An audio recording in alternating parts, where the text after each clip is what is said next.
আসসালামু আলাইকুম ভিউয়ার্স। জন্মের ৪৫ দিনের ভিতরেই কিন্তু জন্ম নিবন্ধন করা বাধ্যতামূলক, কারণ 18 বছরের আগ পর্যন্ত অনেক গুরুত্বপূর্ণ কাজ রয়েছে যেগুলো আপনি জন্ম নিবন্ধন ছাড়া করতে পারবেন না। যেরকম 18 বছর বয়স হলে যখন আপনি এনআইডি কার্ডের জন্য আবেদন করবেন তখনও কিন্তু আপনার জন্ম নিবন্ধনের প্রয়োজন হবে। তাছাড়া আপনি যদি 18 বছরের আগে কোনো কারণে অসুস্থ হয়ে যান, সেক্ষেত্রে চিকিৎসার জন্য দেশের বাইরে বা অন্যান্য যে কোনো প্রয়োজনে যদি আপনি দেশের বাইরে যেতে চান, অবশ্যই আপনাকে পাসপোর্ট করতে হবে, যেখানেও আপনার একটা ডিজিটাল জন্ম নিবন্ধনের প্রয়োজন হবে। এছাড়াও অনেক গুরুত্বপূর্ণ কাজ কিন্তু আপনি জন্ম নিবন্ধন ছাড়া করতে পারবেন না।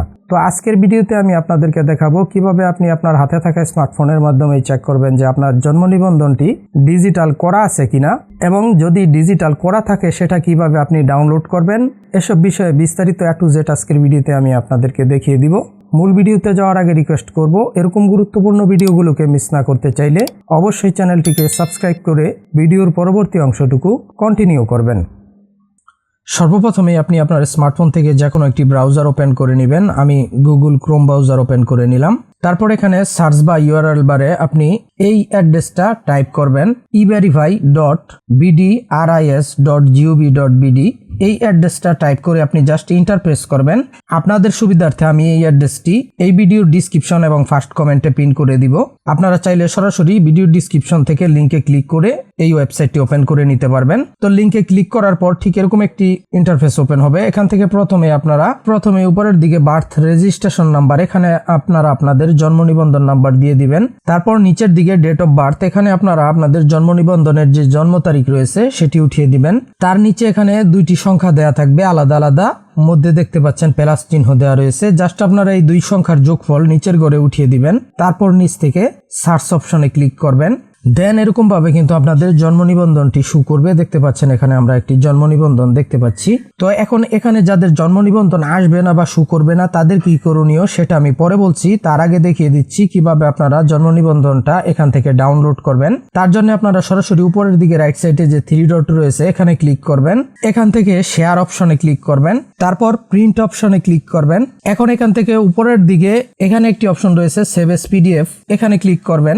এখানে ক্লিক করে এখান থেকে আপনারা উপরে যে অপশনটি রয়েছে সেভ এস পিডিএফ, এই অপশনটা সিলেক্ট করবেন।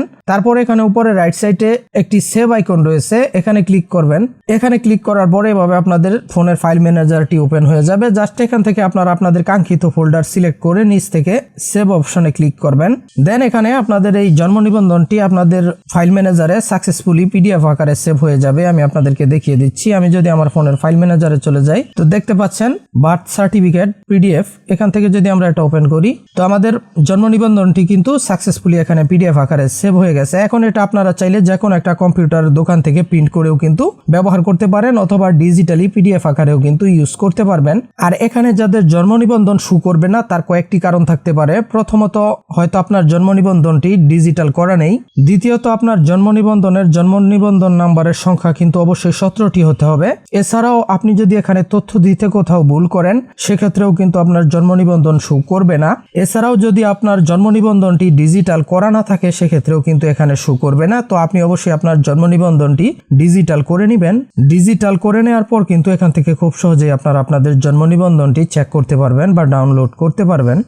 এই ছিল আমাদের আজকের ভিডিওটি যদি হেল্পফুল মনে হয়ে থাকে অবশ্যই ভিডিওটিকে একটি লাইক এবং চ্যানেলটিকে সাবস্ক্রাইব করে দিবেন। এছাড়াও কোথাও যদি কোনো সমস্যা হয় বা ভিডিও সম্পর্কে আপনার যে কোনো মতামত ভিডিওর কমেন্ট বক্সে কমেন্ট করে জানিয়ে দিবেন, আমি রিপ্লাই দেওয়ার চেষ্টা করব।